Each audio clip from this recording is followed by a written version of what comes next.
Olá, muito boa noite a todos e bem-vindos a mais um episódio, o 13º deste programa online chamado A Conversa sobre Comunicação. Eu chamo-me Norberto Amaral e sou consultor e formador, coach de public speaking, ou seja, ajudo as pessoas a falar em público, seja em pessoa ou seja aqui numa situação como estas online. Sou também autor do livro Impacto, Como Comunicar em Público, sou organizador do TEDx Porto e Toastmaster. Nós estamos aqui todas as semanas, às quintas-feiras, às 21h30, para falar com pessoas absolutamente incríveis nesta área da comunicação e acreditem, o tema é vasto. Daqui falamos sobre tudo um pouco. E hoje temos cá connosco o João Brás. Boa noite, João. Boa noite. Bem-vindo e obrigado por teres aceitado o meu convite para vir aqui a este programa. Espero que estejas... Obrigado pelo convite. Ora, o prazer é todo meu, acredita, porque, como sabes, já temos alguns anos que já nos conhecemos e admiro muito o teu percurso e aquilo que tu fazes e como o fazes, e achei logo desde o início que eras uma pessoa absolutamente incrível para poder trazer aqui, e tenho a certeza que os nossos espectadores, os nossos visualizadores vão também achar o mesmo depois desta conversa que vamos ter aqui. Muito obrigado. É logo começar a subir as expectativas, não é? Logo assim por cima. Tem que ser sempre assim. Eu nunca vou por aquela ideia de pôr expectativas em baixo porque depois é fácil ultrapassar. Não. A gente põe expectativas no alto e depois ultrapassamos. Isso. Só que é que nós conseguimos fazer a excelência, senão não dá, não é? É isso mesmo. Senão não dá. É como quando tu tens um vinho, se puseres lá uma etiqueta a dizer que ele custa 100 euros, ele até sabe melhor. Dito isso, não funciona com todos os vinhos, mas com não é? Principalmente com aqueles que já custam 100 euros, esses aí... Não, essa é a questão contigo, porque tu já és o vinho de 100 euros, portanto, és o barca velha, sem a palavra do velha, mas já faz isso, portanto, estou bem, estamos bem com isso, perfeitamente. Bem, mas deixem-me apresentar o João, porque alguns de vocês podem não o conhecer, vão começar a conhecê-lo hoje, obviamente, mas o João, bem, antes de mais ele não queria que eu chamasse formador, mas ele é formador, é uma das principais funções que ele tem, mas ele quis que eu apresentasse desta seguinte forma, eu até vou ler, ok? Desculpem-me aqui a falta de contacto visual durante uns segundos. Ele é ser humano com uma enorme curiosidade sobre o desenvolvimento de indivíduos, grupos e equipas. Tem um percurso profissional e pessoal sempre em torno do seu desenvolvimento e do desenvolvimento dos outros e das organizações em âmbito nacional e internacional. E tem duas crenças positivas. Primeiro, todas as pessoas querem e procuram atenção e uma boa conversa pode mudar a vida.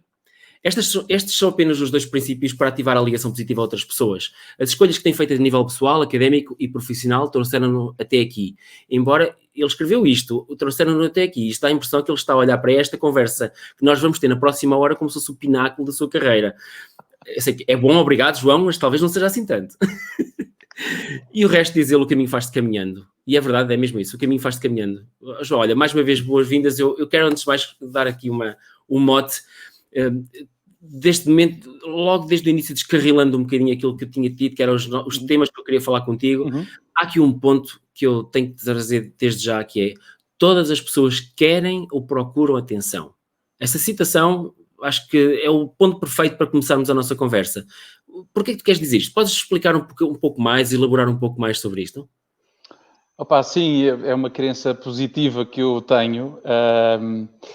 O querem, procuram, desejam, é um bocadinho uma definição ampla, não é? Para caber todas as possibilidades. A verdade é que, de uma forma deliberada, quando se procura deliberadamente atenção, pedindo ajuda, pedindo uma conversa, querendo partilhar alguma coisa com alguém, ou às vezes fazendo uma ação deliberada, comportando-se de alguma forma para chamar a atenção, porque precisa dessa atenção. Ou mesmo quando as pessoas não estão de uma forma consciente a precisar de atenção, mas alguém vem demonstrar que teve a prestar atenção e passa um feedback ou tem uma conversa, é uma crença que eu tenho que estes cenários existem sempre. E da experiência que eu tenho tido, tanto na minha vida profissional como com os clientes com quem eu trabalho, é algo que é muito visível. Quando eu tenho enfim, um bocadinho um afogo contigo, imagina, somos colegas de trabalho e nós temos ali um desentendimento qualquer, se eu for ter uma conversa muito direta contigo, e se preparar a comunicação, porque é disso que estamos a falar, para atingir determinado objetivo com essa conversa, nós podemos ter um desentendimento total, mas a verdade é que eu, ao dar-te atenção, tu cedes a necessidade de ter essa atenção, e vice-versa, porque funciona para os dois lados.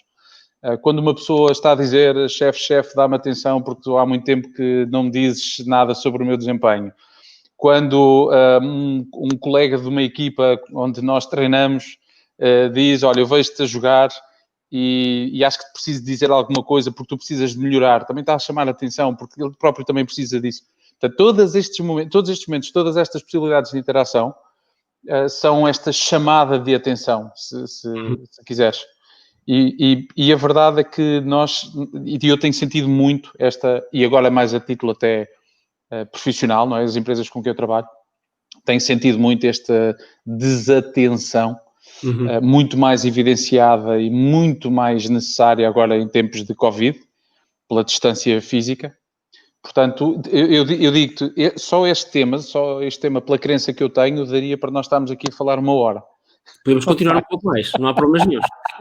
Eu acho que é engraçado porque há um nível de atenção que nós pedimos de uma forma explícita e pedimos mesmo, olha, agora preciso disto. Nós não dizemos, olha, preciso da tua atenção. Às vezes dizemos isso, mas nem sempre.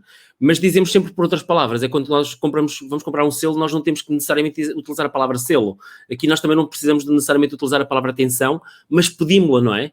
De facto, é algo que faz parte das nossas vidas. No fundo, é a base da interação que existe entre as pessoas. Sim, quantas vezes já não deves ter tido tu, já não tive eu, já não tem os nossos espectadores de hoje, situações onde vão falar com alguém e conversam de uma forma direta e muito honestamente e de uma forma transparente, e do outro lado a recepção que têm, ou no imediato ou um bocadinho depois, é obrigado por aquela conversa, nunca ninguém me tinha dito isto desta forma. Nunca ninguém tinha chamado a atenção. E isto pode ser a nível profissional, a nível pessoal. Há tantas e tantas vezes que se vê isto acontecer, não é? Olha, obrigado por me ter chamado a atenção porque eu não me tinha apercebido daquilo. Olha, obrigado por me teres dito isto. Olha, nunca ninguém me tinha dito isso que tu me disseste.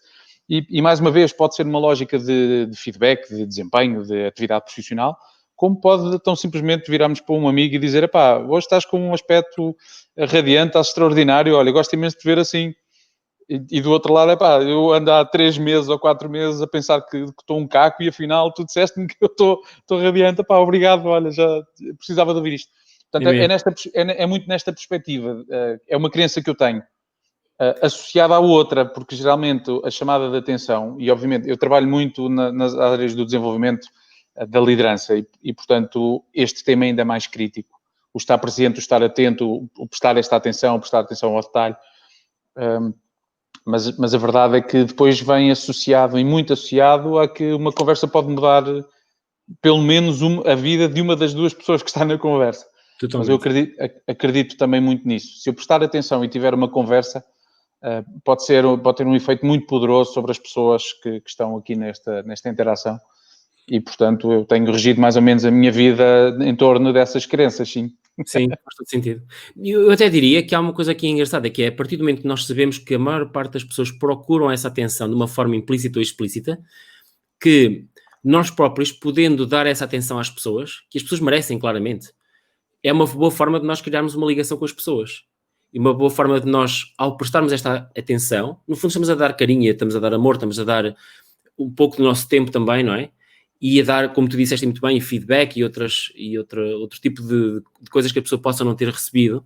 E de repente, esse nível de atenção, de repente, até pode ser tomado como sendo algo, lá está, extremamente positivo para quem recebe e que pode mudar a vida, mas eu nem diria só mudar a vida com esse intuito de mudar a vida para o resto da vida, mas pelo menos mudar aquele momento, uma função que a pessoa não está a fazer tão bem como isso, até pode estar a ajudar com uma pequena correção de uma forma simpática.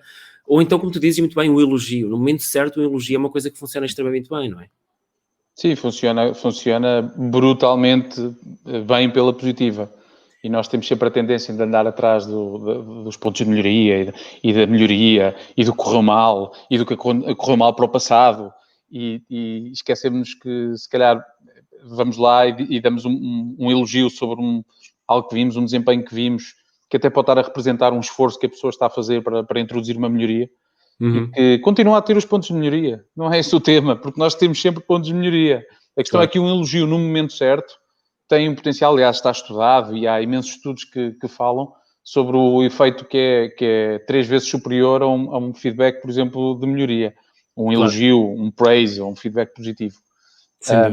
E a verdade é esta, que nós quando utilizamos a palavra de determinada forma, em determinado contexto ou com determinado objetivo, a comunicação começa a acontecer, não é?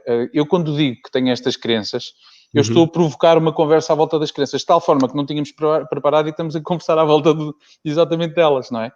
Quando eu digo que as pessoas querem ter atenção, ou pedem atenção, ou desejam atenção, quer dizer, do outro lado, no mínimo, há um que é que queres dizer com isto? Ótimo modo para ter uma conversa. Quando eu digo, uma conversa pode mudar a vida, ou a vida das pessoas que estão na conversa, do outro lado as pessoas dizem, o que é que queres dizer com isto? Ótimo modo para uma conversa. Portanto, a forma como nós também escolhemos as palavras e as colocamos naquilo que é a nossa comunicação, potencia exatamente isso, que são essas boas conversas que podem mudar vidas. Nós tínhamos aqui pensado começar a falar sobre termos esta conversa, a começar a falar sobre a tua experiência como comunicador, como uma pessoa que faz keynotes ou que faz apresentações perante grupos de colaboradores em empresas, por exemplo. Mas eu queria aqui continuar esta conversa porque eu acho que isto aqui tem um ponto e fazer ligação ao ponto seguinte, que é a comunicação em equipas. Eu sei que tu fazes formação e tu fazes formação a vários níveis, seja a nível da liderança de empresas, como também equipas de vendas. Eu queria começar aqui por equipas que estão no terreno, independentemente daquilo que quer dizer o terreno, porque isso é muito vasto, mas queria falar um pouco sobre a comunicação que as equipas têm com o cliente, dentro da própria equipa e, acima de tudo, também há aqui um ponto muito importante que é o papel das equipas perante as suas chefias. Vamos imaginar que estamos numa loja, num supermercado, ou num centro comercial, ou que estamos num hotel, ou que estamos numa linha aérea, porque não, uma linha comercial aérea. Eu queria aqui perceber uns pontos que é, quais são os principais desafios que as equipas que estão no terreno que enfrentam, que quando eles estão perante clientes, quando eles estão no seu dia-a-dia, exatamente quais são os seus principais desafios? Mais uma hora. Bem, aqui tem uma hora. Olha, claro que podemos pegar aqui em vários pontos. Se nos quisermos centrar em torno deste exercício de uma boa comunicação e o contexto sendo assente nesse exercício, desde logo há algo que é muito claro e que se vê muito, que é as equipas dão-se com outras equipas por reflexo, por espelho, da forma como os líderes dessas equipas se dão. Portanto, desde logo, e nós aqui não falamos em cientificidade, portanto, estamos a falar em probabilidades. Claro. Probabilidades. Não há factos concretos de zeros e uns, estamos a falar em... Não há binário aqui, portanto, é um bocadinho... aquilo que eu vou partilhar contigo e convosco é experiência, e é do que se lê e é do que se vê, não é? Mas a minha experiência diz-me que quando dois líderes se dão mal, a probabilidade das equipas estarem bem, por exemplo, é muito reduzida.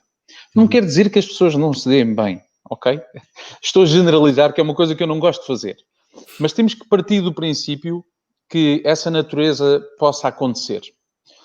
Porque, desde logo, se não há um alinhamento, é difícil, principalmente se a equipa for muito ligada à sua liderança, é difícil que haja um desalinhamento com a sua chefia, não é? Portanto, as equipas em baixo vão de alguma maneira ter algum tipo de tensão, até porque quando as coisas são um bocadinho complexas em termos de conflito ao nível da liderança, o que acontece é que a liderança passa para baixo algumas dessas dores e, portanto, se os colaboradores estiverem muito ligados ao seu líder, vão viver essas dores e, portanto, vão passar isso também para o outro lado.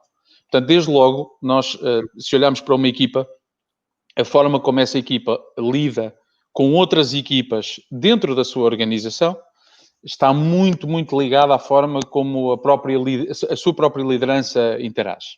Ou seja, isso sobrepõe-se a muitos outros fatores que possam existir, embora lá está, eu percebo que não é assim completamente científico, não é completamente preto e branco, eu percebo isso, mas é um fator muitíssimo importante na forma como os próprios elementos das equipas se interagem entre si, não é? Sim, é mesmo muito importante. Há aqui uma variável que não vou trazer para esta conversa e acho que não vale a pena trazermos para esta conversa, que é a variável perfeitamente individualista ou individualizada de alguém que tem um conflito com alguém numa outra equipa. Isso é um tema muito específico, não é esse o mote da nossa conversa aqui, diria.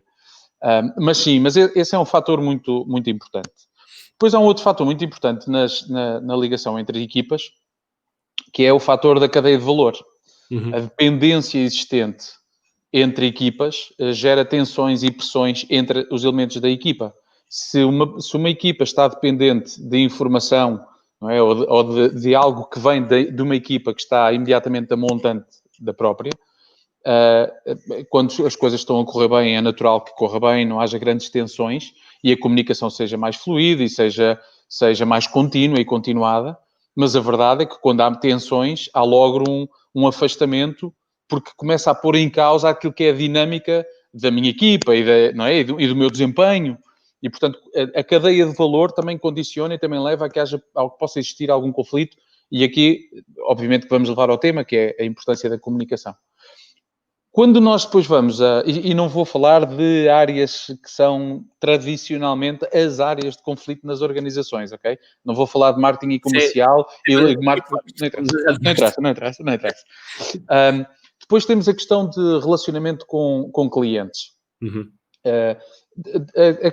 A verdade é que quanto mais empenhado, motivado, ligado com aquilo que são os valores, o propósito, os objetivos que eu tenho na organização, maior a probabilidade de eu, como colaborador, ser um embaixador da minha organização. E as pessoas não podem esquecer-se que quando têm a cor, quando têm a camisola, quando têm os sapatos, ou o que quer que seja, de uma organização, sempre que estão a falar, quando estão em contexto profissional, estão a ser associados a essa organização, seja a organização que for. Sim. Portanto, o cuidado que têm na comunicação, no que dizem, na forma como dizem, enfim, nos ideais que defendem, na forma como apresentam a sua solução, o seu serviço, o seu produto, a forma como escutam, portanto, toda a forma como se relacionam, como comunicam com o cliente, é de uma importância extrema. Seja o vendedor, ou seja o comercial, da equipa comercial, seja qualquer outra pessoa da organização. Uhum. Nós não podemos aparecer como ser humano vestidos com a farda da nossa empresa a falar sobre uma coisa que achamos que a pessoa não vai associar à nossa empresa, porque nós estamos a representá-la naquele momento. Totalmente. E depois temos aqui um grande dilema, Norberto, que é o dilema da relação colaborador-chefia. Uhum. Porque a verdade é que causa e efeito, há muito pouca, também estou a generalizar, mas há muito pouca comunicação no sentido ascendente. Uhum. Ou, se quisermos, no sentido lateral, quando estamos a falar de equipas de projeto, mas há alguém que assume um papel de liderança. Existe uma dificuldade logo à partida, que é muitos colaboradores sentem que acham que não têm propriedade ou capacidade para estar a falar com os FIA, seja sobre o que for, leva só aqueles assuntos e acaba por ser uma relação muito, quase que utiliza aquelas palavras stunted, ou seja, é só mesmo, é muito limitada, não é? Sim. Por outro lado, as FIA também, muitas vezes as FIA também não têm capacidade para mais, não é? E então apenas passa aquilo que é tarefa, e acaba por ser uma relação que não tem muito para onde dar, parece que não tem muito crescimento, não é? Sim.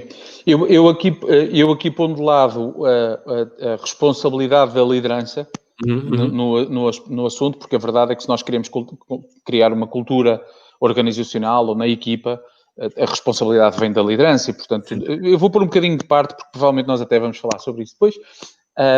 Na perspectiva do colaborador, independentemente do contexto que exista, há sempre um espaço para ir ter com a chefia e dizer: eu não concordo, eu não compreendo, explica-me, diz-me qual é o propósito, para que serve esta nova atividade, para que serve esta tarefa, mesmo em atividades perfeitamente rotineiras.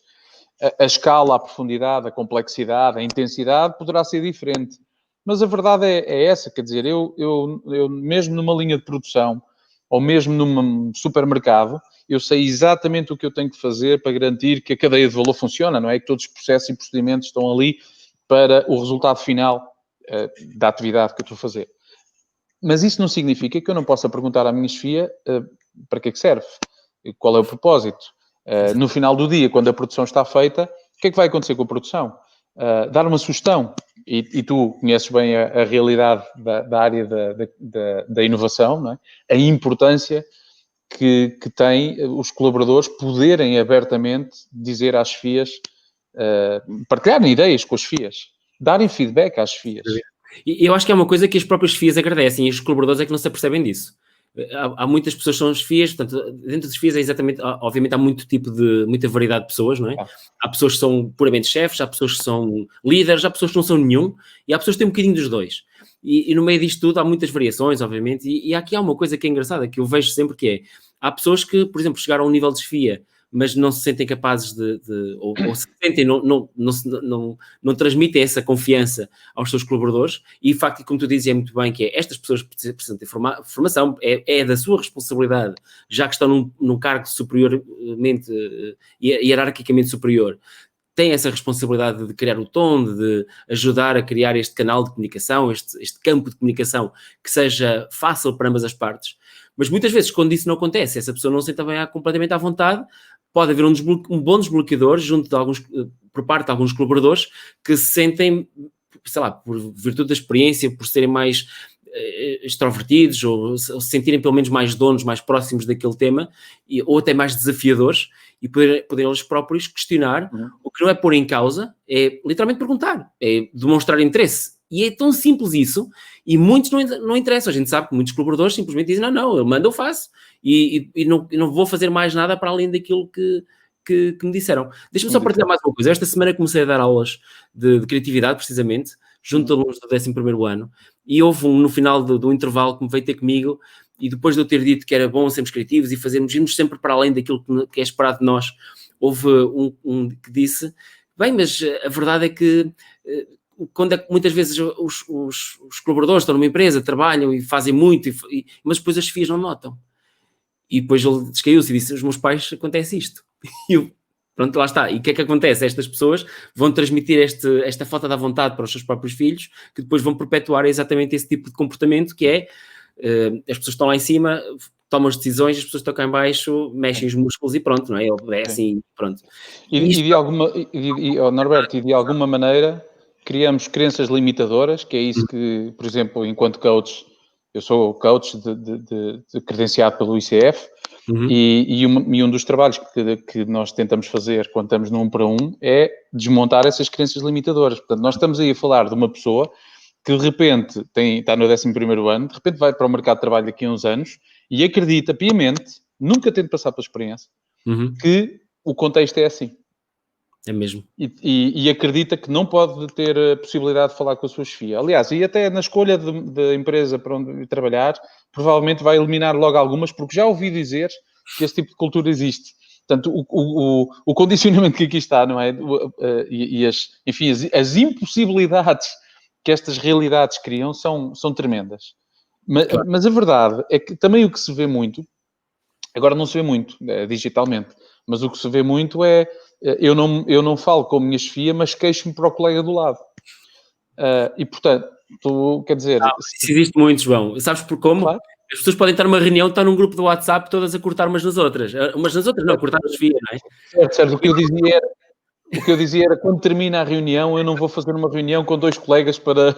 Não vou ligar no Zoom com 2 colegas para falar mal do chefe e depois voltar a ligar-me.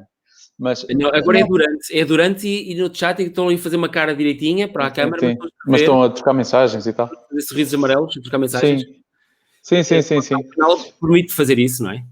Mas é exatamente o tema, porque se eu tenho alguma opinião sobre o que quer que seja, nem que seja ir ter com o chefe e dizer, chefe, pá, eu preciso que me des feedback, eu preciso que me digas como é que está o meu desempenho, eu não quero esperar só. Aliás, as novas gerações fazem isto, querem feedback cara a cara e não querem, no final de um ano, num processo de gestão de desempenho ou de avaliação de desempenho. Eu não concordo com esta medida que aqui está. Não quer dizer que eu não a vá fazer ou que eu não vá fazer as minhas atividades para que ela seja cumprida. Mas eu deveria ter esta liberdade, não é? De poder dizer aquilo que é, e estamos a falar, obviamente, aqui de um contexto muito crítico, que é a possibilidade de eu poder dizer o que eu quero, não é? Portanto, o que eu penso, sem qualquer tipo de punição ou sem qualquer tipo de resultado menos positivo, porque eu tenho essa abertura para o fazer. Portanto, a comunicação aqui é absolutamente vital. Isto vem muito da nossa cultura. Geert Hofstede, no estudo das diferenças culturais, tem isto muito assinalado, e Portugal é crítico, é um indicador chamado, um dos índices, que é o Power Distance. Em Portugal ainda temos o Power Distance muito, muito elevado. temos uma cultura de respeito pelos mais velhos e, portanto, isto depois replica-se em todo o que é a sociedade. Temos muitas chefias que fazem questão de criar estas culturas da hierarquia, e aqui só estou a ir para o lado dantesco, ok? Porque na realidade há muita coisa que está a melhorar. Há muitas pessoas que sentem que não têm uma voz, não têm a palavra, não vale a pena, são infelizes, queixam-se para o lado, e portanto aqui o tema... e com outra questão, entretanto chega a tecnologia e de repente as pessoas deixam de falar e começam a teclar, que é uma coisa que me deixa perfeitamente louco. E pronto, e cria-se aqui um contexto onde há uma responsabilidade por parte dos colaboradores, e é isso que estávamos a falar, não é? Uma equipa comercial, por exemplo, que todas têm, mas provavelmente é uma equipa que tem que interagir com todas as áreas da organização para saber, para conseguir entender a cadeia de valor, para conseguir servir melhor o seu cliente. Tem que interagir com o seu cliente para criar expectativas, para criar confiança, enfim, é a voz da empresa, tem que ser o embaixador da empresa, tem que trazer a informação do mercado para dentro das organizações e tem que reportar para cima não só todo este contexto para a tomada de decisão, mas aquilo que é as insatisfações, ou as ideias, ou os desafios que estão a sentir para poderem desenvolver. Deixa-me agora levar isto para um nível diferente, porque é o seguinte, é que tipicamente nós, quando falamos nas equipas que estão no terreno, nós... acho que qualquer pessoa que esteja dentro de uma equipa dessas ou que esteja numa chefia dessas equipas, ou então de fora a chefiar o chefe dessas equipas, notamos que, ou pensamos que essas equipas são aquelas que estão sob mais pressão. Seja porque estão mais próximos do cliente, seja porque estão mais próximos de uma produção de um material. Mas eu gostava de trazer aqui isto para o nível seguinte, que é, será que essas são as equipas que de facto estão mais sob pressão? Será que é mais o middle management? Será que é mais o topo da hierarquia de uma empresa que está sempre também, obviamente, a tentar perceber para qual é que vai o mercado, para poder, de uma forma estratégica, dirigir uma empresa e dirigir estas equipas todas? Ou será que, bem, todas estão sob pressão, mas a pressão é completamente diferente umas para as outras? O que é que tu podes dizer sobre isto? Porque isto eu acho que é muito importante, porque a pressão é algo que nos faz agir, às vezes, de uma forma não pensada, não refletida, e depois cria conflitos, depois cria todo o tipo de problemas de comunicação, as pessoas ficam aborrecidas umas com as outras, todas ressabiadas, e o resultado final é uma quebra completa da comunicação e da confiança entre as pessoas. E, portanto, eu gostava muito de ir aqui atrás, que é esta pressão que as pessoas sentem nas suas equipas. Estamos a dizer que nos vários níveis que existem nas equipas, estamos a falar de organizações já com uma certa dimensão e maturidade, a pressão é a mesma, é muito maior numas áreas. O que é que tu sentes em relação a isso? Olha, eu tenho uma ideia que é, nós não perdemos a comunicação quando ela não existe. E, portanto, aquilo que eu assisti na minha vida profissional, quando trabalhava dentro de organizações e tinha as minhas responsabilidades dentro da organização, e aquilo que eu vejo com muitos dos meus clientes, na realidade, a base está muito assente na falta da comunicação.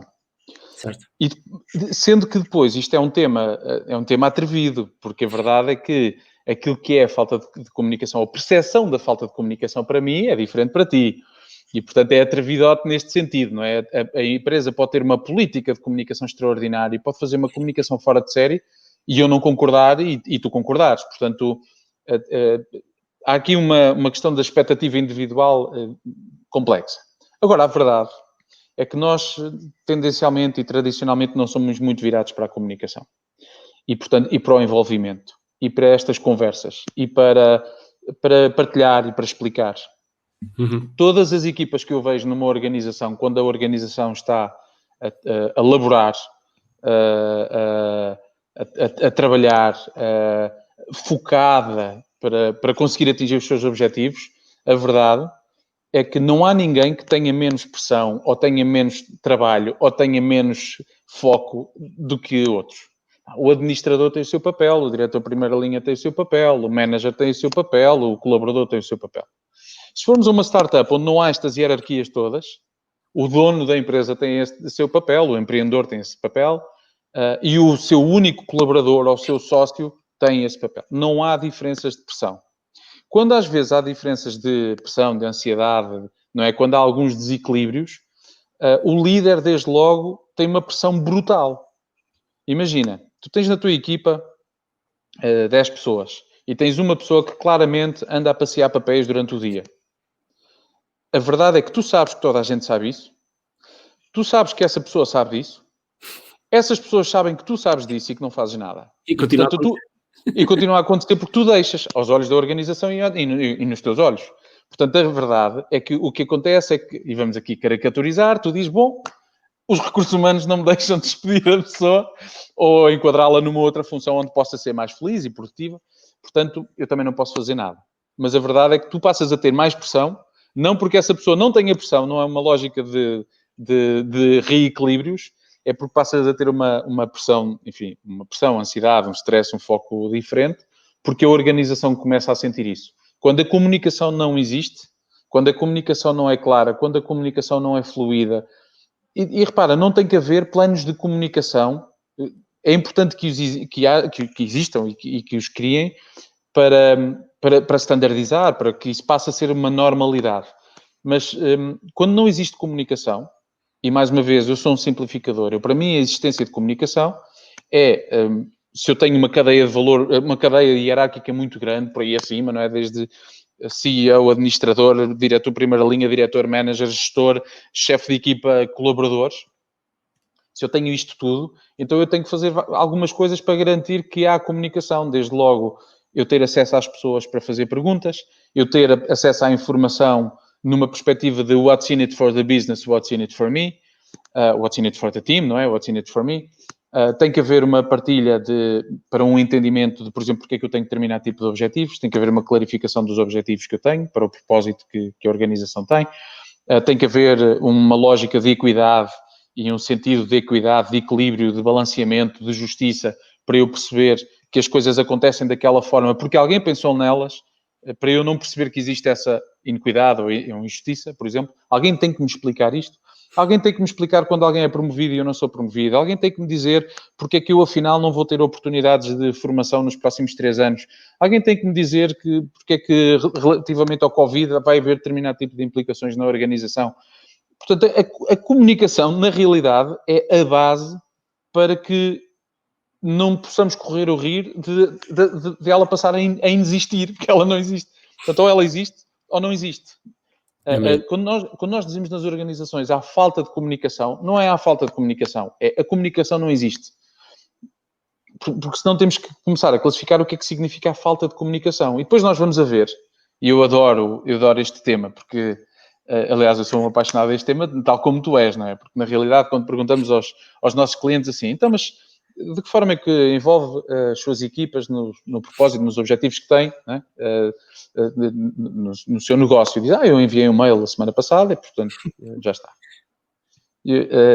Espero que pronto, não é? De uma forma cega, olha, manda e depois por magia as coisas aparecem feitas, não é? Exatamente.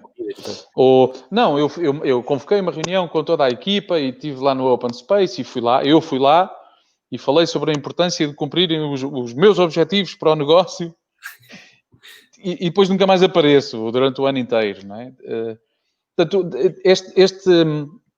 fazendo esta ligação das diferenças de pressão, de foco, de ansiedade, há sempre desequilíbrios, como é lógico, há sempre equipas que estão, de alguma maneira, mais sobrecarregadas do que outras, mas isso não significa que outras não tenham também uma intensidade nesse foco, nessa ansiedade.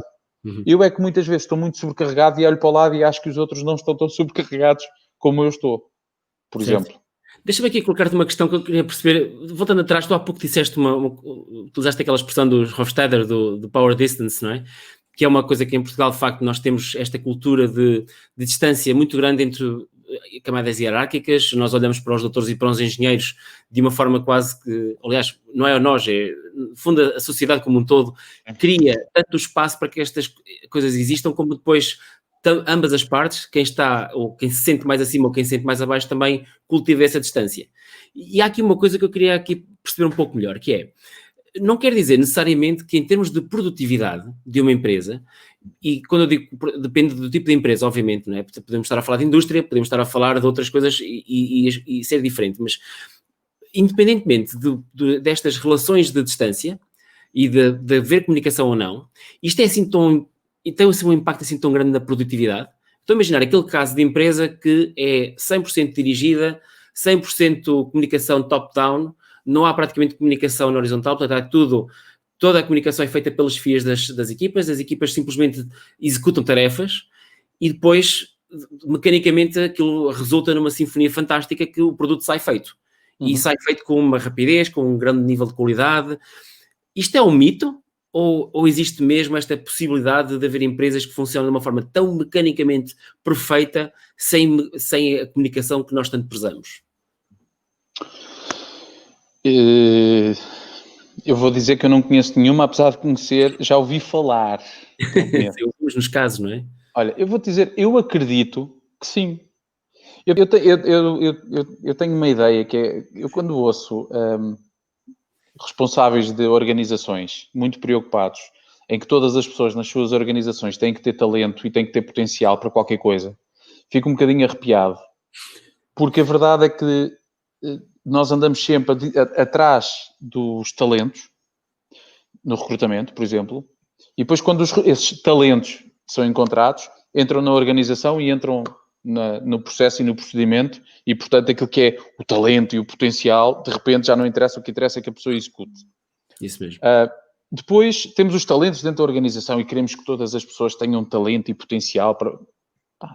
Nós precisamos nas organizações de muitas pessoas que garantam que a atividade que está a ser feita, nem que seja carregar no botão, deixar de carregar no botão, seja exemplarmente bem feita. E, portanto, essas pessoas não têm que ter aspirações para serem os CEOs da empresa, não têm que ter talentos extraordinários, têm que ter o seu talento, que é executar muito bem a sua tarefa. E depois, aqui entre nós, que estamos todos aqui, essas pessoas têm o direito a ser tão felizes como as pessoas que entram na organização e passado 2 meses querem ser CEOs. Eu conheço muitos bons profissionais que são absolutamente felizes, que são extraordinários no que fazem, a fazer tarefas que são menos sexy nas organizações. Principalmente quando nós... necessárias, não é? As organizações também precisam disso. Claro. Por exemplo, nós vamos para uma empresa, por exemplo, uma empresa, eu estou a imaginar assim, na Tesla, não é? Super trendy on-site lines, de tecnologia, de não sei o quê. Precisam de um departamento financeiro. Se forem falar com as pessoas do desenvolvimento e do desenvolvimento de produto e do teste e das demonstrações, etc., eles vão dizer, nem pensar, eu não quero fazer aquelas tarefas, não é? Mas eles precisam. Precisam faturar, precisam pagar contas, etc. Precisam pagar impostos, esperemos que os paguem, mas pronto. Nós precisamos de pessoas, nas tarefas todas da cadeia de valor da organização, que executem, mas com um ponto importante, que se sintam motivadas e estejam bem enquadradas, que se sintam felizes. E para mim esse é o ponto. Sim. E depois temos que ter aqueles que efetivamente têm uma ambição diferente, têm um talento qualquer diferente, que é inato ou não é inato, pode ou não pode, ou está ou não está desenvolvido, porque pode acrescentar outras coisas à organização. Portanto, quando nós entramos nesta dinâmica, nesta lógica, eu não vejo nada com maus olhos ter uma empresa que o administrador dá quase o toque naquela hora e aquilo começa tudo a produzir e chega a hora e o administrador dá o último toque e que para tudo de produzir. E as pessoas são todas felizes, são tipo robôs, não é? Claro. Se as pessoas felizes, quem somos nós, não é? Se as pessoas são felizes, são genuínas, estamos a falar genuíno, não é as pessoas que dizem ser felizes e depois vão falar para o lado a dizer que estão infelizes. Isso é o próximo ponto. Calma, não te estiques muito que eu já lá chego. Mas são genuinamente felizes, se gostam do que fazem, se sentem que a sua atividade é importante para que alguma coisa aconteça e o produto final nasça. E se esse ecossistema funciona, fantástico. É mesmo. Porque na realidade há comunicação. O que tu estás a dizer é outro tema, não há conversa para o lado. Isso mesmo, há comunicação, mas para os lados... Não. Pronto, mas a questão é que nós muitas das vezes esquecemos que nós temos determinadas áreas que têm muitas interações para o lado e as pessoas não estão a perder tempo, as pessoas estão efetivamente a trabalhar porque é suposto haver estas interligações. Mas há tantas outras onde as pessoas passam o dia completamente focadas e podemos ir, por exemplo, novamente à área das tecnologias, um programador não passa 100% do seu tempo absolutamente focado na programação, mas garantidamente passa a maior parte do seu tempo absolutamente focado naquilo que está a programar. Apesar de estar numa equipa e ter interações com a equipa e ter ligações com a equipa, etc. Deixa-me precisamente pegar nisso, que eu estava precisamente há 1 ou 2 minutos e agora tu disseste a palavra programador, eu tenho que utilizar este exemplo, que o meu primeiro emprego foi como programador. Bem, primeiro emprego numa empresa assim... E veja-se no que deu. Exatamente, olha. Estragaram tudo, completamente, não é? E era engraçado que na altura eu tinha acabado de sair de um curso de Engenharia Física, aliás, comecei, estamos a falar no Reino Unido, portanto eu cheguei a estar em Erasmus no último ano e depois mantive-me lá para trabalhar. E então fiz parte de uma espécie de experiência social naquela empresa, uma empresa não muito conservadora, bem, relativamente conservadora, mas fazia coisas engraçadas no que diz respeito para já em gestão de fundos de investimento, ou seja, também uma empresa que trabalha na bolsa, com coisas muito simples, trabalhavam em ações, não trabalhavam em warrants, nem derivados, coisas muito simples, não havia ali muita matemática, era aquilo e bom julgamento. E era engraçado que, quando me puseram nesta função, já agora, os programadores que foram contratados naquele ano, nenhum deles era programador. Nenhum deles já sabia alguma programação, mas não era essa a sua função. Eu vi pessoas lá de latim e grego, ou seja, de disciplinas clássicas. Eu vi lá pessoas da área de biologia, vi lá pessoas, eu, de física, e portanto não havia ninguém que originalmente tivesse um curso de Computer Science. E foi engraçado que o que eles fizeram foi fazer-nos passar durante 2, 3 anos por várias funções na empresa. E eu, como programador armado em criativo, aquela coisa toda, passei por suporte, eu passei por fazer... aliás, a minha primeira função mesmo não era programar, era acabar com os bugs dos meus amigos. Os meus colegas todos faziam aquilo tudo às 3 pancadas e depois eu estava lá o dia todo a corrigir bugs. Tinha que ser feito, alguém tinha que fazer aquilo sem dúvida. E era uma forma de conhecer e lhes dar na cabeça e ser, pronto. E lá está, arranjar temas de conversa, porque à hora do almoço eu cortava-lhes as vasas todas, quer dizer, fizeste isto, por favor, não é?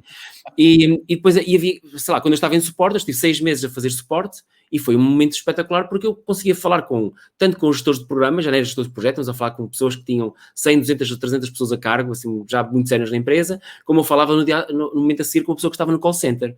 E isso, precisamente, passar por essa variedade de funções em muitas equipas, deu-me sempre esta perspectiva e a capacidade de perceber que eu tinha que sair da minha função de programador, de estar sempre, lá está, com essa atenção quase total ao código, para poder ser um membro daquela comunidade, eu tinha que saber quem eram aquelas pessoas e comunicar com elas.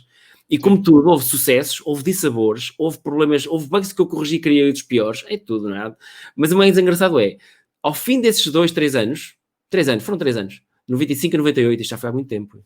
E o que aconteceu foi que eu saí dali, quer dizer, não saí, demorei mais tempo a sair, mas ao fim desses 3 anos, eu cheguei a um ponto em que eu conhecia a empresa toda. Como programador eu não teria tido essa possibilidade. Sim. De forma alguma. Norberto, mas a questão é assim, é a minha opinião, ok? Falo o que vale.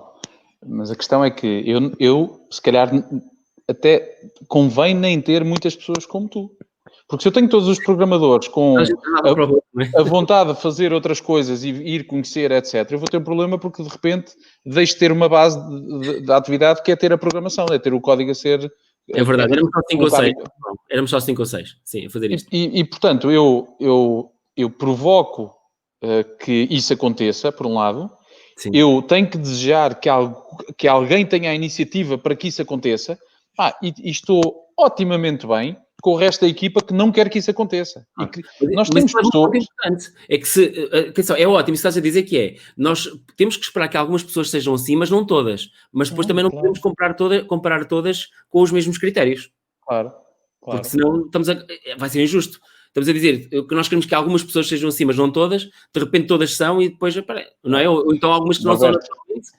Estás a tocar num ótimo tema de comunicação, porque eu depois, como líder... olho, não é, para a equipa. E como eu líder, imagina, não sou programador e estou muito mais orientado para o relacionamento, para aquilo que é a interação, para a dinamização, para a mobilização de pessoas, etc. De repente eu olho para uma pessoa com um perfil como tu tinhas e começo a dizer os outros são todos uns nabos. E começo a avaliá-los como tal. E aí começa a estragar todas. Isso.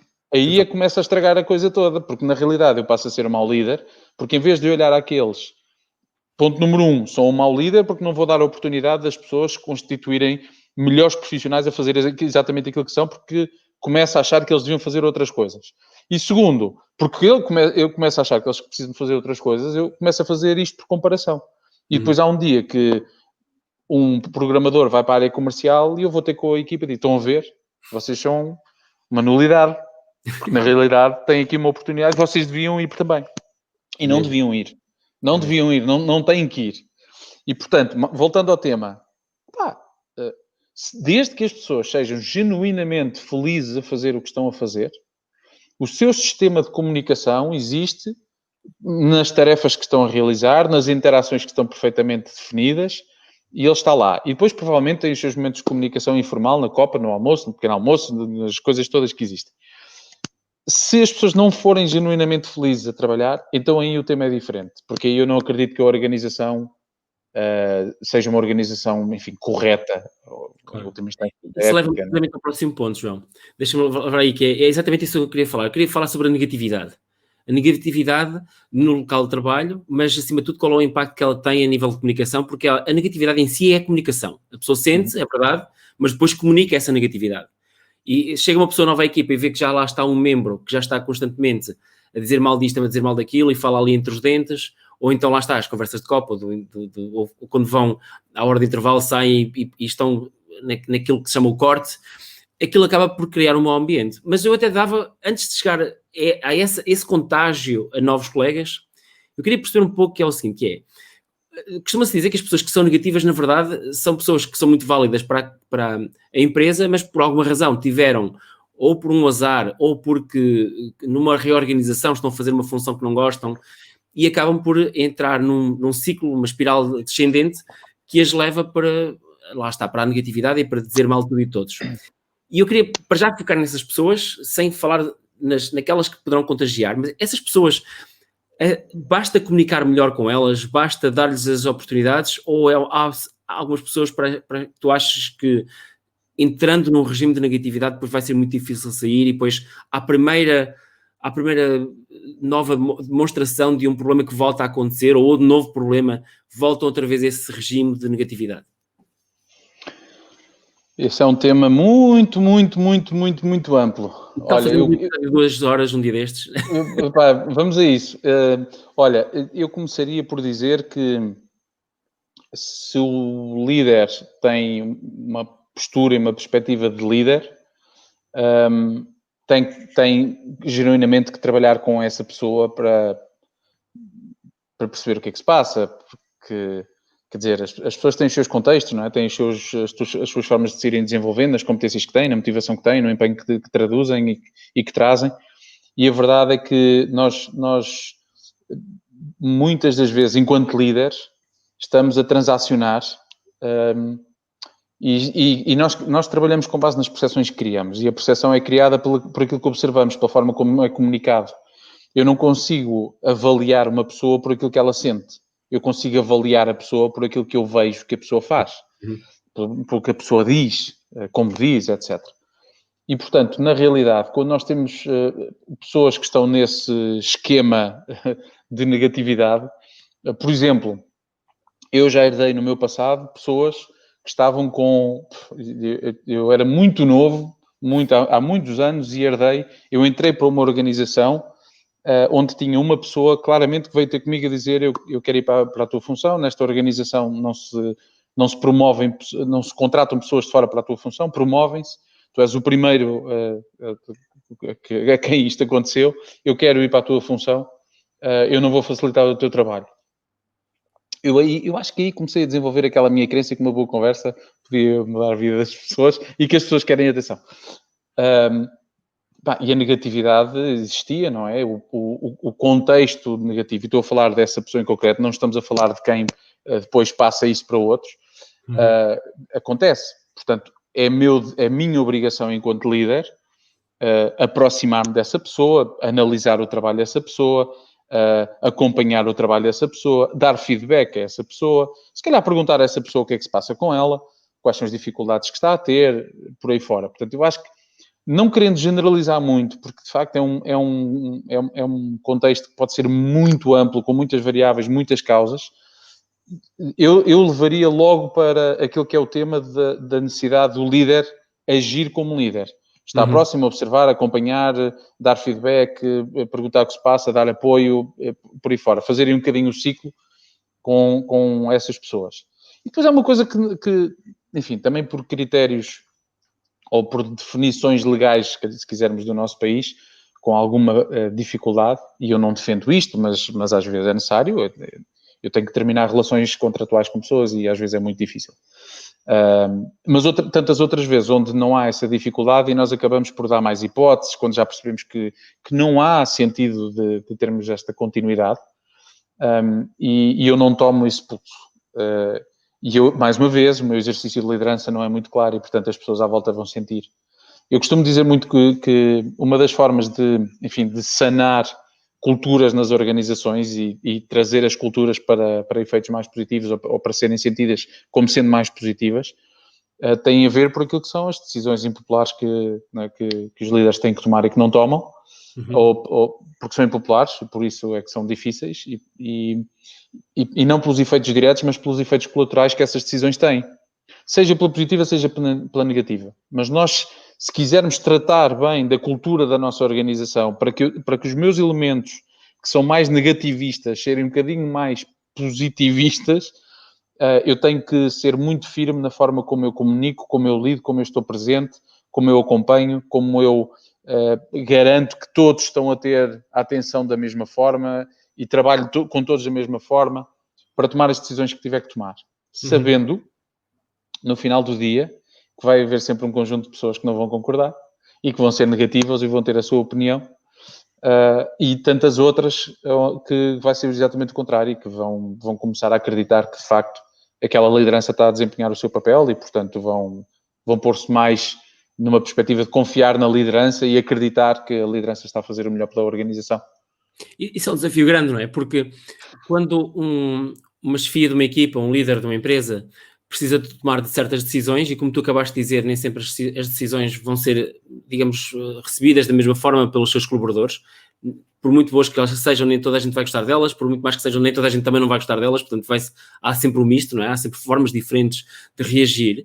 Há aqui uma questão que eu gostava de colocar, gostava de perceber, que é como é que um líder, aliás, uma chefia, por exemplo, pode criar um ambiente bom dentro de uma equipa, sabendo que um ambiente é uma coisa grande, é um campo de trabalho, é um campo de jogo, mas que nem todos vão entendê-lo da mesma forma se ele for igual para todas as pessoas, não é? Isto, como é que um líder faz? Ele tem que se adaptar sempre às pessoas todas, é sempre função do líder fazer isso, porque é isso que tipicamente nós ouvimos dizer, ou há determinadas coisas que nós sabemos que são sãs para todas as pessoas, que todas as pessoas, praticamente sem exceção, vão achar mesmo, não, isto é bom, isto funciona. Ok. Norberto, tu tens uma percepção do que para ti é a justiça. Tens uma noção do que aquilo que para ti é um sentido de equidade. Tens uma noção daquilo que para ti é tratarem-te com respeito. Eu tenho os meus. E tantas quantas pessoas que estão aqui connosco hoje têm percepções e expectativas que não são certamente iguais. Quando muito até podem ser os mesmos pontos, mas são em escalas diferentes. Portanto, há um conjunto de ações, de comportamentos que o líder tem que ter e deve ter à escala da necessidade de cada um. Portanto, obviamente que eu sei que eu sentar-me com alguém, analisar o seu desempenho, dar-lhe feedback e desafiar a novos objetivos é algo que eu tenho que, por exemplo, fazer com a minha equipa toda. Agora, garantidamente, com o A, com o B, com o C e com o D, eu vou ter que fazer diferente, porque eles estão em estádios de desenvolvimento diferentes, porque eles têm expectativas diferentes, porque têm contextos diferentes, porque são mais ou menos reivindicativos, são mais ou menos contestadores, são mais ou menos fáceis de se trabalhar, e, portanto, o líder tem, obrigatoriamente, que se adaptar. Aliás, eu fico muito, muito preocupado quando ouço falar nestes grandes temas da liderança, sempre na perspectiva um bocadinho quase do espírito líder, das características inatas ou não inatas do líder, um bocadinho até da personalidade de liderança, quando na realidade o exercício de liderança is not about the leader. E nós esquecemos disso. É tudo tudo sobre o nosso colaborador.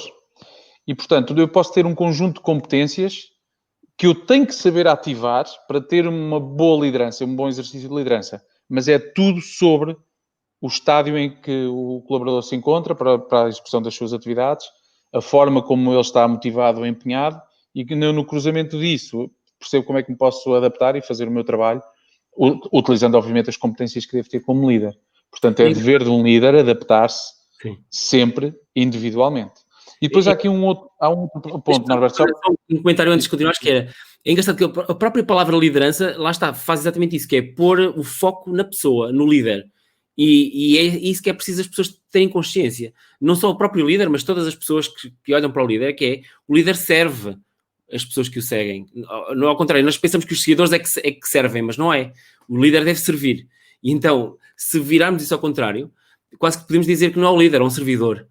Não deve ser aquela pessoa que deve pensar, eu sou assim, assim, assado, em todas as situações, em todos os contextos, eu não me adapto, adaptem-se a mim. Não, é exatamente o contrário, como tu disseste muito bem, que é, não faz sentido haver liderança sem haver essa adaptabilidade, essas características às várias pessoas lideradas, não é? Sim. Até porque se não existe, eu vou estar em esforço, ponto número 1, e ponto número 2 não vai funcionar. Não é? Se eu for um líder que gosta sempre muito de delegar, há pessoas que não estão num estádio ainda de desenvolvimento que precisem de um líder delegador. Não é? Obviamente que o que eu te estou a falar está muito assente naquilo que é um modelo de liderança, que é um modelo de liderança situacional do Hersey e do Blanchard. Portanto, é trazer à realidade aquilo que é uma coisa muito utópica, que é a liderança, e por isso é que muitas vezes é tão difícil, é trazer uma capacidade de perceber nos olhos daquele que efetivamente importa, que é o colaborador ou o colaborador. Eu ia acrescentar aqui um ponto que também é muito importante, que é, em cima disto, tem que haver uma natureza muito genuína de querer ser líder. Eu tenho cruzado com imensas pessoas, jovens, que não querem ser líderes. E não querem ser líderes por aquilo que eles observam. Isso. Porque Tem maus exemplos, não é?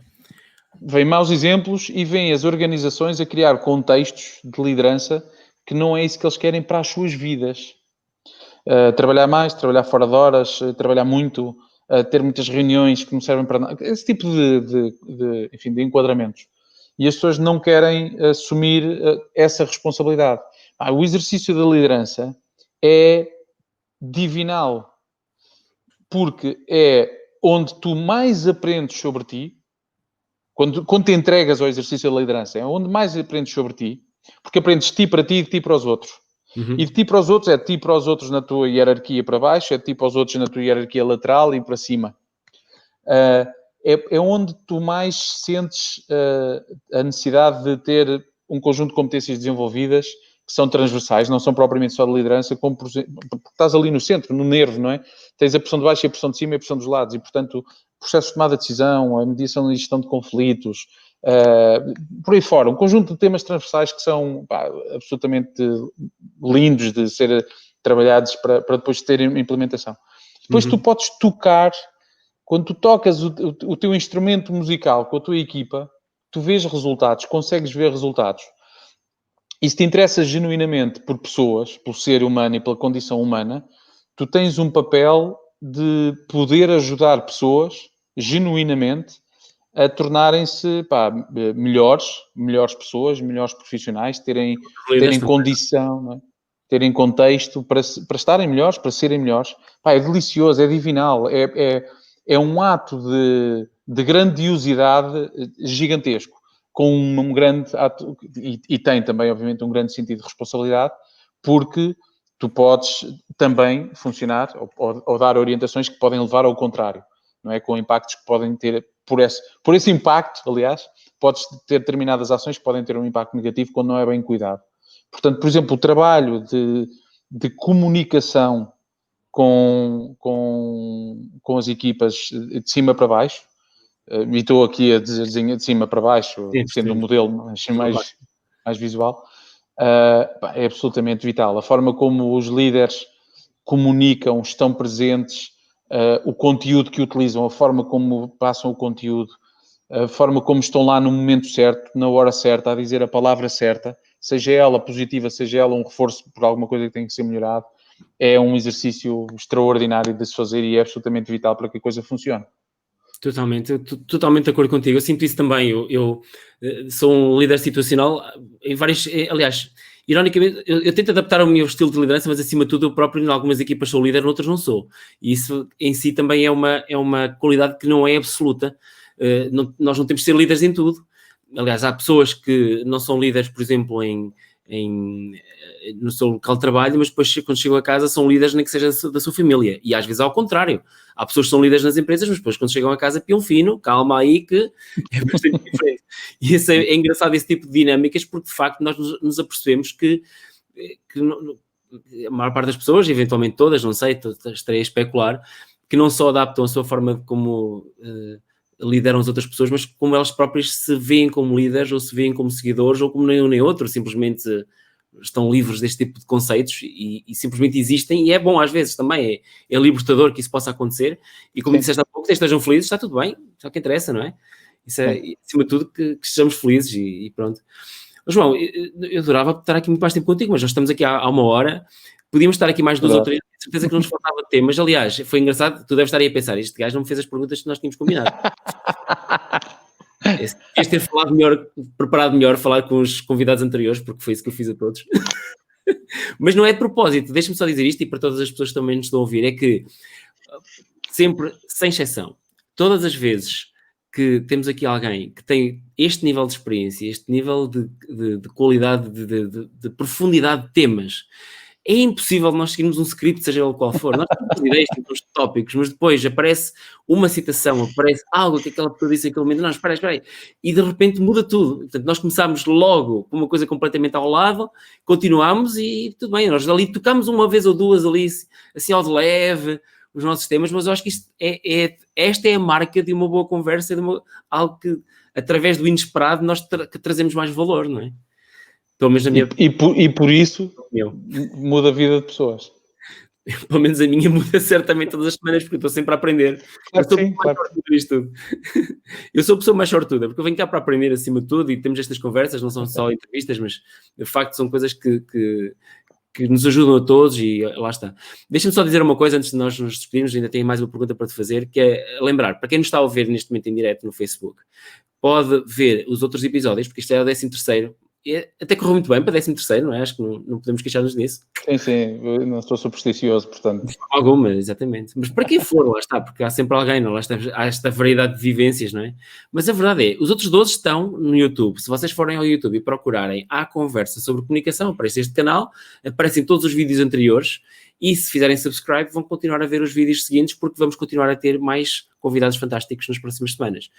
Mas antes de falar sobre isso, antes de falar sobre a próxima semana e as seguintes, eu queria, aqui sim, aqui, esta tu já sabias, não é? Há aqui um ponto que eu gostava que nos deixasses, João, que é, há mesmo uma mensagem final que eu queria que nos deixasses, que tivesse a ver precisamente com esta questão da comunicação, da importância que ela tem nas organizações, nas equipas, e obviamente também agora estamos a falar sobre liderança.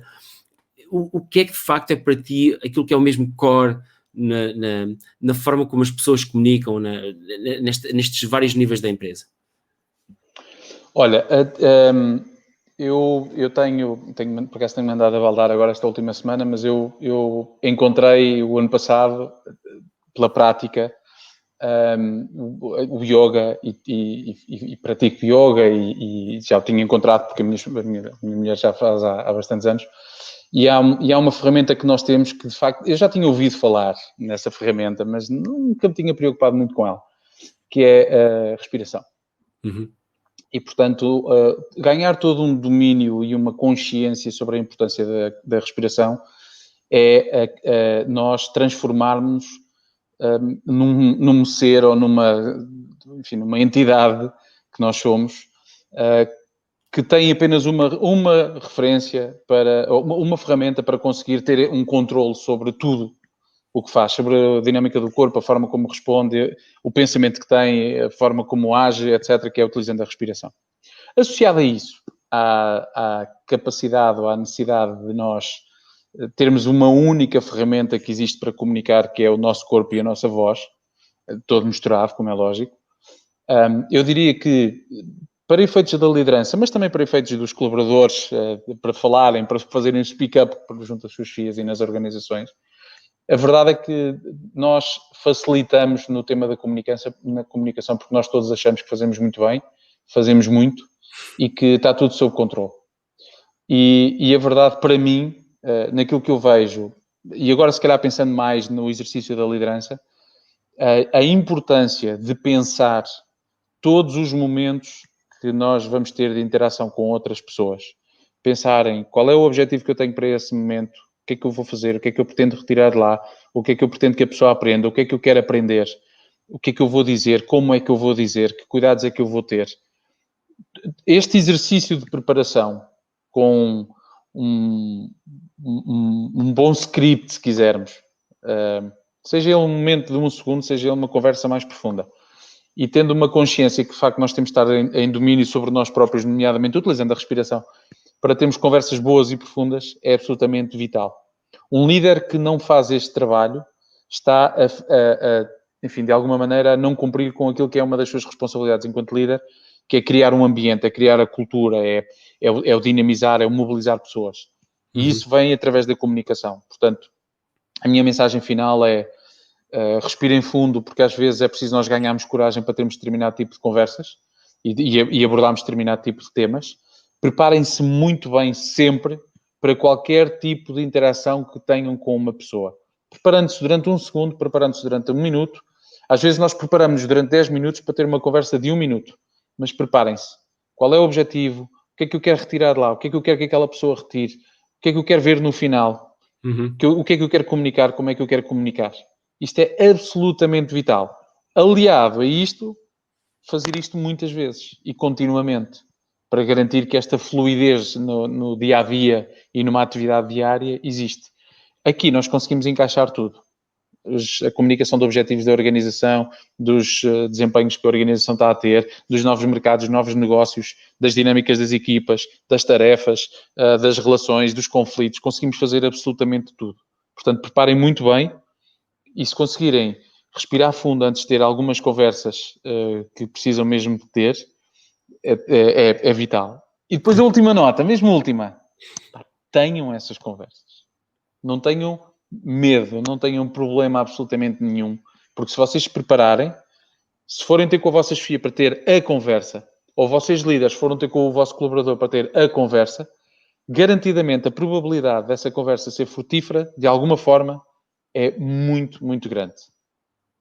E como diria o nosso querido, que eu já vi que está por aí, amigo e inspirador, João Santos, façam-no com muito amor, porque é a única ferramenta que nós efetivamente temos, que estamos sempre a trazer e estamos sempre a levar.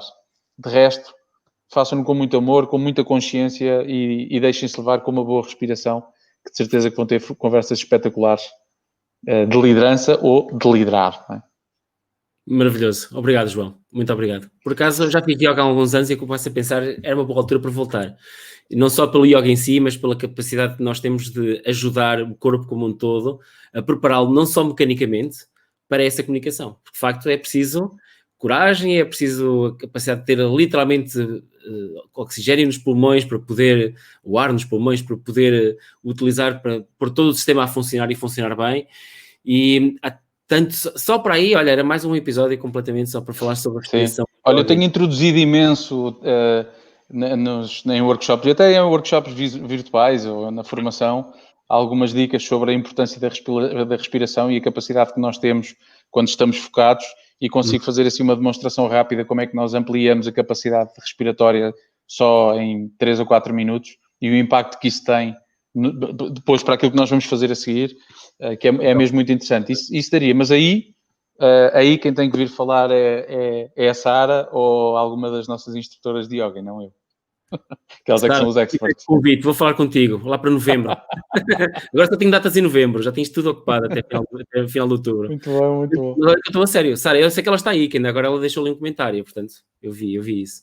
Olha, muito obrigado novamente por teres vindo. Foi um prazer ouvir-te, um prazer falar contigo, trocar estas experiências. Acho que estamos todos mais ricos por ouvir isto e estamos todos a compreender mais alguns destes desafios que quem trabalha especialmente em organizações em que faça sentido falar de quando nós temos várias equipas a funcionar, isto acaba por ser um tema bastante complexo, da mesma forma como, e agora aludindo agora à física, é como o problema dos 3 corpos, não é? Quando há 2 corpos nós conseguimos prever as suas posições, porque a matemática é simples, mas quando aparece o terceiro é o caos. E o quarto e o quinto, e as empresas obviamente trabalham às vezes com dezenas ou com centenas de equipas, então obviamente não todas interagem diretamente umas com as outras, mas quase. E é um tema de facto é apaixonante e que daria para estarmos aqui não horas, mas dias ou semanas a falar, certamente. Aliás, não, muito mais, porque se há milhares de livros sobre estes temas, então para conversa não faltava. Mas olha, novamente, muito obrigado. Obrigado por teres vindo, por teres aceitado este convite, este desafio, e por teres ficado aí e não teres ido embora, porque eu não fiz nenhuma das perguntas que tinha dito. A imprevisibilidade, nós vivemos num mundo de imprevisibilidade. Se tu fizesse as perguntas que tínhamos pensado, sobre os temas que tínhamos pensado, eu até ficaria um bocadinho desapontado. Eu percebo.